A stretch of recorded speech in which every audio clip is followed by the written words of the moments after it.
حرف من اینه که نگذارید این حیله دشمن که همچنان ادامه داره در آینده هم نگذارید اثر کنه.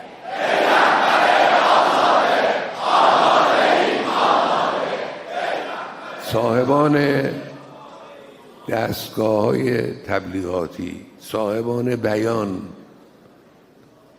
صاحبان قلم، اصحاب هنر، اصحاب دانش، اون کسانی که در دستگاه‌های رسمی آموزش و رسانه و هنر و اینها مسئولیت دارند، آحاد جوانان ما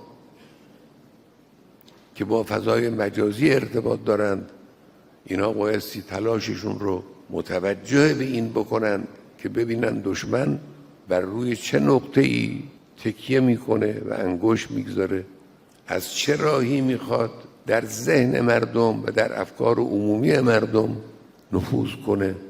اون راه رو ببندند، در مقابل دشمن بایستند، تولید محتوا کنند، تولید فکر و اندیشه کنند. صاحبان اندیشه با این کار خودشون، این از دفاع سخت افزاری امروز مهمتره.